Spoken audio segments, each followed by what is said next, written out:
यह 16 पृष्ठों का एक मंत्र यदि आप फुल स्क्रिप्ट के कागज लिखें तो पूरे 16 पृष्ठों में ये एक मंत्र पूरा होता है,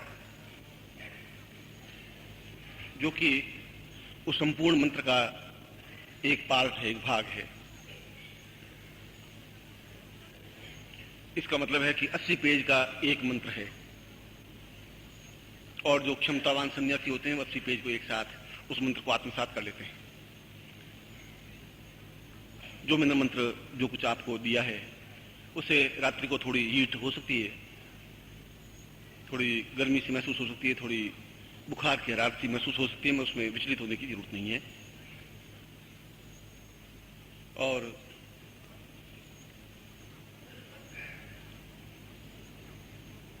गुरु चिंतन के साथ आज के इस दिव्य प्रयोग का एक भाग मैं समापन कर रहा हूं। और रात्रि को यदि समय मिले और सुविधाजनक हो तो आपको मंत्र जाप करना है। ओम सांब सदाशिवाय नमः। ओम सांब सदाशिवाय नमः। ओम सांब सदाशिवाय नमः। ओम सांब सदाशिवाय नमः। ओम सांब सदाशिवाय नमः। ओम सांब सदाशिवाय नमः। ओम सांब सदाशिवाय नमः। ओम सांब सदाशिवाय नमः। ओम सांब सदाशिवाय नमः। ओम सांब सदाशिवाय नमः। ओम सांब सदाशिवाय नमः। ओम सांब सदाशिवाय नमः। ओम सांब सदाशिवाय नमः। ओम सांब सदाशिवाय नमः। ओम सांब सदाशिवाय नमः। ओम सांब सदाशिवाय नमः। ओम सांब सदाशिवाय नमः। ओम सांब सदाशिवाय नमः। इस मंत्र की 11 माला मंत्र जाप होना चाहिए। एकादश रुद्र मंत्र जाप है। आप यहाँ आधा घंटा विश्राम करने के बाद कर सकते हैं या जहाँ भी आपको सुविधाजनक हो, मगर बिस्तरों में बैठ करके नहीं, शुद्ध और सात्विक भाव से इस मंत्र जाप को कर सकते हैं। मंत्र देने की प्रक्रिया यही है। मंत्र केवल उच्चारण करके देना नहीं है, मंत्र तो उसके प्राणों में भर देने की क्रिया होती है। मुझे आप लोगों के बीच और आपको साधना प्रयोग इस प्रकार से देते हुए अत्यंत आंतरिक आह्लाद है, प्रसन्नता है। और मैं चाहता हूं कि मेरे पास जो भी साधनाएं और जो भी विद्याएं हैं वे सब आपके हृदय में उतर जाए और आप जीवन में पूर्णता प्राप्त कर सकें। मैं आपको ऐसा ही आशीर्वाद देता हूं। मगर रात्रि को 11 माला मंत्र जाप करने का तात्पर्य ये नहीं सुबह आप विलंब से उठें, ऐसा नहीं है। सुबह आप बिल्कुल सही समय पर उठेंगे, सही समय पर कार्य पद्धति होगी, सही समय पर कार्य होगा और इसका अगला चरण भी कल होगा। मैं आपको एक बार पुनः हृदय से आशीर्वाद देता हूं। बोल सनातन धर्म की, बोल भगवान शिव महाराज की, बोल हर हर महादेव।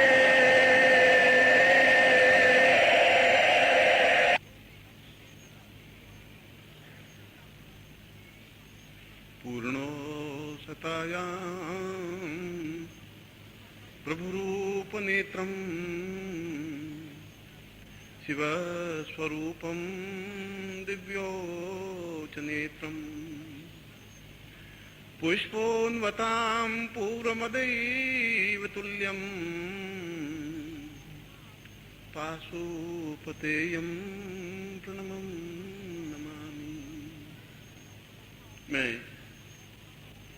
भगवान शिव के उस स्वरूप को पूर्ण श्रद्धा के साथ प्रणाम करता हूं, जिसे पूरे विश्व ने अजन्मा कहा है, नेति कहा है, और जो समस्त व्याधियों, बीमारियों, समस्याओं, कठिनाइयों और परेशानियों को दूर करने में समर्थ है, जो मृत्यु से अमृत्यु की ओर ले जाने में समर्थ है। और उस पाशुपतेय शिव को मैं दंडवत प्रणाम करता हूं, जो मनुष्य को पशु जीवन से देवत्व जीवन की ओर बढ़ाने में पूर्ण रूप से सहायक है। और मैं आपको ऐसा ही आशीर्वाद देता हूं कि आपके जीवन में दिव्यत्व प्राप्त हो।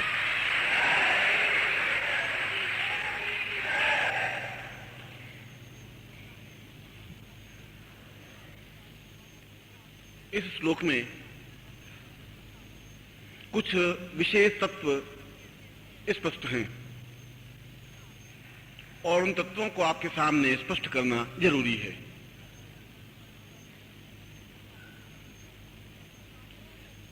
यह यज्ञ और यह पाशुपत प्रयोग पूर्ण रूप से शास्त्रीय और मर्यादानुकूल है, क्योंकि भारतवर्ष में शैव, शाक्त, वैष्णव और पाशुपत संप्रदाय, शाक्त संप्रदाय और कई संप्रदाय प्रचलित हुए। उन्होंने अपनी अपनी पद्धतियां विकसित की और अपनी अपनी पद्धतियों के माध्यम से उन्होंने जीवन में पूर्णता प्राप्त की। पर जो पद्धति ज्यादा सरल, ज्यादा अनुकूल और ज्यादा सुखदायक हो, वही पद्धति हमारे लिए श्रेयस्कर है। यह जरूरी नहीं है कि शास्त्र एक छोटा सा कुआं है, ऐसा कुछ नहीं है। शास्त्र तो अगाध समुद्र है, जिस समुद्र के छोर को उस ज्ञान के और उन विभिन्न चिंतनों को एक व्यक्ति अपने जीवन में नहीं उतार सकता। इसलिए कोई यह कहे कि मैंने पूरे शास्त्रों का अध्ययन कर लिया है, तो यह उसकी अहम मान्यता है। हम तो एक नम्रता और सहिष्णुता हमारे जीवन का एक आवश्यक तत्व, अनिवार्य अंग है। और मैं संसार के सभी देवताओं, ऋषियों, मुनियों, धर्माचार्यों और पंडितों और विद्वानों का आभारी हूं कि उन्होंने हमारे इस शास्त्रों को संजो करके रखा।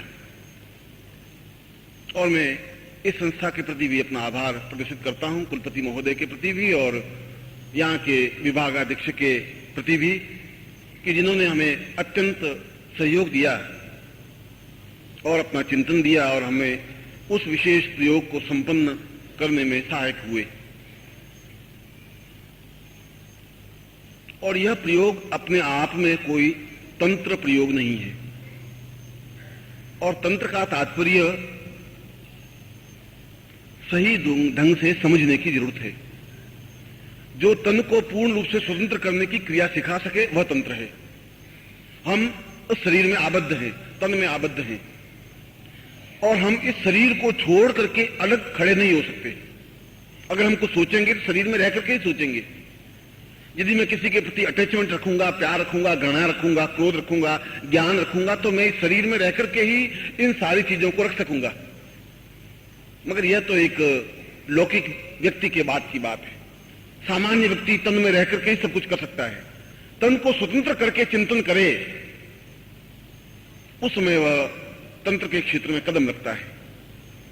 इसलिए कोई अघोर संप्रदाय या कापालिक संप्रदाय या कोई ऐसा संप्रदाय जो संसार में रह करके ही तंत्र होता हो, ऐसा कहीं शास्त्रों में विधान नहीं है। और शास्त्र शब्द तो अपने आप में अत्यंत व्यापक शब्द है। कोई एक छोटा सा शब्द किसी को आबद्ध करके शब्द को नहीं रखा जा सकता। संसार में दो प्रकार के शब्द हैं, शस्त्र और शास्त्र। जो किसी को मारने की क्रिया कर सके, समाप्त करने की क्रिया कर सके, वह शस्त्र है। और जो किसी को बचा सके, जिसको पूर्णता दे सके, श्रेष्ठता दे सके, वह शास्त्र है। इसे शास्त्र किसी यजुर्वेद को नहीं कह सकते, ऋग्वेद को नहीं कह सकते, सामवेद, अथर्ववेद को नहीं कह सकते। शास्त्र जैसा शब्द एक संपूर्ण ब्रह्मांड के ज्ञान का आधार है। और ब्रह्मांड में तो सैकड़ों सैकड़ों प्रकार की साधना पद्धतियां हैं, जो कि एक व्यक्ति हजार जीवन लेकर के भी उन साधना पद्धतियों को आत्मसात नहीं कर सकता। इसलिए 4-6 ग्रंथ पढ़ लेने से, 1-2 वेद पढ़ लेने से ही पूर्ण चिंतक नहीं बन सकता। और ऐसा अहम मान्यता, ऐसा अहम हमारे जीवन में होना भी नहीं चाहिए। यह पूर्ण रूप से एक मांत्रिक विधान है। और पाशुपत संप्रदाय भी अपने आप में पूर्ण मांत्रिक विधान रहा है, क्योंकि स्वयं भगवान शिव के गण और पुष्पदंत ने स्वयं कहा है कि मैं पूर्ण रूप से मांत्रिक विधान के माध्यम से शिव की पूजा करता हूं। क्योंकि जहां तंत्र का मतलब तन को छोड़ करके खड़े होने की क्रिया, और वहां मंत्र का तात्पर्य मन को छोड़ करके और मन को आबद्ध करके खड़े होने की क्रिया। यदि हम मन पर नियंत्रण प्राप्त कर सके तो सही अर्थों में हम मंत्रज्ञ हैं। गाली देने से मंत्र नहीं बन सकता, और यजुर्वेद का कोई मंत्र बोलने से मंत्रज्ञ नहीं बन सकता। मंत्रज्ञ का मूल तात्पर्य है कि क्या हम अपने मन पर नियंत्रण प्राप्त कर पाए हैं, और जब मन पर नियंत्रण प्राप्त होता है तो होठों पर गाली नहीं आती। इसलिए हमारे जीवन में तंत्र और मंत्र का मूल आधार रहा है। और पुष्पदंत ने स्वयं शिव महिमा स्तोत्र की रचना करते हुए कहा है कि असितगिरी स्वामी भगवान शिव की पूजा अर्चना करते हुए उन्होंने शिव को पूर्णत्व का आधार बनाया है, और उन्होंने बताया है कि केवल यही एकमात्र देवता हैं जो मनुष्य को पशुता से ऊपर उठा सकता है। और कल मैंने यह कहा था कि पशुता तो हम स्वयं सब पशु हैं ही। ये अलग बात है कि हम अपने घमंड की वजह से हम अपने आप को मनुष्य कहते हैं, क्योंकि जब हमारे मन पर नियंत्रण ही नहीं है तो हम मनु की संतान होने के उत्तराधिकारी भी नहीं है। हमारा मन अगर भटकता है तो हम किन शब्दों से अपने आप को मनुष्य कह सकेंगे? हम बिल्कुल दो टूक शब्दों में कहा जाए तो पशु हैं, और इसीलिए भगवान शिव को पशुपति भी कहा है। और पशुपति का मतलब कोई गायों के पति नहीं, भैंसों के पति नहीं, घोड़ों और गधों के पति नहीं। पशु जिसमें ज्ञान नहीं है, चेतना नहीं है, जिसके ओठों पर गाली है, जिसके ओठों पर आलोचना है, जिसके ओठों पर कुतर्क है, वह पशु है। और जो पशुता से ऊपर उठ जाता है वह जीवन में मनुष्य है, और जो मनुष्यता के ध्यान से भी ऊपर उठ जाता है वह देवत्व है, और देवता से भी ऊपर उठ जाता है वह ब्रह्म है। यह तो एक स्टेज है, शरीर तो वही है। भगवान शिव का जैसा शरीर है वैसा ही आपका ही शरीर है। उनके भी 3 नेत्र हैं, आपके भी 3 नेत्र हैं। उनका भी एक शरीर का ढांचा है, आपका भी शरीर का ढांचा है।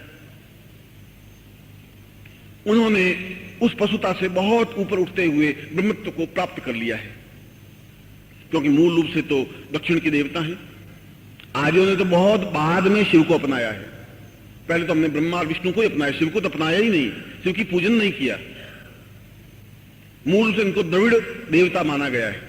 मगर यह तो एक वैदिक काल की संस्कृति है, इसके मूल में जाने की मुझे जरूरत नहीं है। मैं तो यह बता रहा था कि कोई भी संप्रदाय और कोई भी साधना पद्धति और कोई भी मंत्र और कोई भी चिंतन जो अपने मन को और अपने तन को और अपने शरीर को और अपने जीवन को पूर्णता दे सके वह श्रेष्ठकर है। और यह यज्ञ जहां हम अपने जीवन की कठोरताओं को और जीवन की न्यूनताओं को और जीवन की बाधाओं और परेशानियों को दूर करने में यह पद्धति सहायक है, और जब हमारी समस्याओं को दूर करने में सहायक है, जब हम पशुता से मनुष्यता की ओर अग्रसर हो सकते हैं, तो फिर यह समाज हमसे ही बना है। हम, मैं, ये, वो और 5, 25, 50, 500, 1000, 2000 मिलकर के समाज बना। जब हम पशुता से मनुष्यता की ओर उठेंगे तो समाज भी पशुता से मनुष्यता की ओर उठेगा, और जो समाज के छोटे छोटे टुकड़े मिलकर के देश बनता है, राष्ट्र बनता है। और जो समाज उस पशुता से ऊपर उठेगा तो देश भी पशुता से ऊपर उठेगा। इसलिए यह देश के कल्याण के लिए यज्ञ विधान है, समाज के कल्याण के लिए यज्ञ विधान है, और मनुष्यता के लिए और मनुष्यता के कल्याण के लिए यज्ञ विधान है। और यह यज्ञ अपने जीवन की उन न्यूनताओं को, उन पशुता को, क्यों हमें क्रोध है, हिंसक वृत्ति है, लांछन लगाने की प्रवृत्ति है, झूठ बोलने की प्रवृत्ति है, कपट करने की प्रवृत्ति है, यह सब पशुता है। और यह पशुता हमारी दूर हो, और इसीलिए हम पशुपतिनाथ मंदिर के, भगवान नेपाल में तो मूल रूप से पशुपतिनाथ ही कहा गया है, उनकी पूजा अर्चना ही पशुपतिनाथ के रूप में होती है। और भगवान शिव का यह अत्यंत आनंददायक स्वरूप है। सैकड़ों रुद्रों में और एकादश रुद्रों में भी पशुपति रुद्र अपने आप में अत्यंत उच्च कोटि का स्वरूप है, क्योंकि वही एकमात्र ऐसा देवता है जो अपने शरीर में यज्ञ की आहुति प्रज्वलित करके उस पशुता से मनुष्यता की ओर अग्रसर कर सके। और जब एक व्यक्ति को कर सकेगा तो एक समाज को कर सकेगा, समाज को कर सकेगा, राष्ट्र को कर सकेगा, और राष्ट्र हो सकेगा तो पूरा विश्व हो सकेगा। इसलिए किसी प्रकार के इस विधान में अशास्त्रीयता नहीं है, अमर्यादा नहीं है। एक स्वस्थ चिंतन, स्वस्थ भावना और आने वाले समस्त साधकों और उपस्थित व्यक्तियों और देश के समस्त नागरिकों के लिए और विश्व कल्याण के लिए इस यज्ञ की विधान की रचना है। यह तुम्हें आपका दिशा दृष्टि स्पष्ट कर रहा था। इसलिए तंत्र के नाम से विचलित होने की जरूरत नहीं है। हम तंत्र नहीं है इसलिए दुखी हैं, हम तन को स्वतंत्र नहीं कर पाए इसलिए आबद्ध हैं, इसलिए मोहग्रस्त हैं, इसलिए छल युक्त हैं, इसलिए अपने आप के घेरे में आबद्ध हो गए हैं, एक कटघरे में बंद हो गए हैं, एक छोटे छोटे दिमाग के कुओं में बंद हो गए हैं। हमने एक साधना पद्धति पढ़ी और हम अपने आप में विद्वान कहलाने लगे। हमने एक रुद्राभिषेक पढ़ लिया और हम अपने आप में पूर्ण यजुर्वेद के अध्येता बन गए। ऐसा नहीं हो सकता। सैकड़ों ज्ञान का तो असीम भंडार है। उस सारे को समावेश करने के लिए बहुत बहुत और बहुत प्रखर व्यक्तित्व की जरूरत होती है।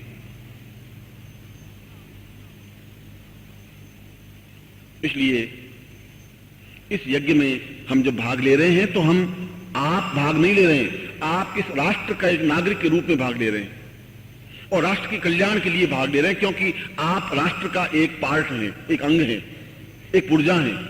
यदि आप स्थूल बन गए तो राष्ट्र धीरे धीरे और स्थूल बन जाएगा। और एक समय कभी न कभी आता है, क्योंकि एक परिवर्तन का चक्र है और प्रत्येक दिन के बाद रात्रि आती ही है और रात्रि के बाद वापस दिन आता ही है। भौतिकता के बाद आध्यात्मिकता का चक्र आएगा ही। और भौतिकता इतनी अधिक आबद्ध हो गई है पिछले 2-3 हजार वर्षों में कि शंकराचार्य आज से 2500 वर्ष पहले पैदा हुए और उसके बाद वापिस कोई शंकराचार्य पैदा ही नहीं हुआ, वापिस कोई शंकराचार्य बना ही नहीं, वापिस कोई गोरखनाथ बने ही नहीं। क्यों नहीं बने? इसलिए नहीं बने कि हम तन में कैद हो गए। वे तन मुक्त थे, वे तंत्र थे, वे तन को मुक्त करके तन से अलग होकर के देख सकते थे विश्व को, अपने स्वरूप को, अपने चिंतन को। इसको सूक्ष्म प्राण कहते हैं, जो तन को अलग होकर के विचरण कर सके। और हमने वह क्रिया भूल गए, हम तंत्र भूल गए। हम तंत्र भूल गए तो एक स्थूल व्यक्तित्व बनकर के रह गए, जो हमारे जैसे 2-4 और व्यक्तित्व को पैदा करके समाप्त हो गए। ज्ञान व्यक्ति को बचाने में तो लगा है, मगर उसके दिमाग के गंदगी को दूर करने में विज्ञान सहायक नहीं हो सकता, संभव नहीं है। विज्ञान के पास कोई साधन नहीं है। उस दिन भी मैं ये बता रहा था कि ये गंगा का प्रदूषण और ये पूरे देश का प्रदूषण तो दूर हो जाएगा, मगर दिमाग का जो प्रदूषण दूर नहीं होगा तो ये प्रदूषण दूर करने में भी कोई फायदा नहीं होगा। प्रदूषण तो हमारे दिमाग में है, उसको दूर करना जरूरी है। हमारा दिशा दृष्टि स्वस्थ होनी चाहिए, चिंतन स्वस्थ होना चाहिए। हम किसी कटघरे में कैद होकर के सोचना हमारे जीवन की नियति बन गया है और ये जीवन की न्यूनता है और ये जीवन की विडंबना है कि हमने एक छोटा सा हल्दी का पंसेरा लेकर के, हल्दी की गांठ लेकर के अपने आप को वैद्य राज कहलाने के लिए अधिकारी बन गए हैं। तो ये जीवन की न्यूनता ही कहलाएगी। इसलिए अभी हमें एक समय साधकों के ऊपर आएगा ही जब वे उस आध्यात्मिकता के पथ को अग्रसर करें, क्योंकि भौतिकता के पथ को अग्रसर करने के लिए तो सैकड़ों वैज्ञानिक हैं जो टीवी लगा देंगे, टीवी बना देंगे, जो जनरेटर बना देंगे, जो पंखे बना देंगे, जो हवाई जहाज बना देंगे, जो रॉकेट बना देंगे। वो तो सैकड़ों सुख सामग्री का उपयोग करने के लिए तो है ही, मगर पूर्ण रूप से मुक्त कर देने की क्रिया। और क्या इतना वैज्ञानिक विकास के बाद क्या व्यक्ति को आनंद अनुभव हो सका? क्या तनाव से मुक्ति पा सके?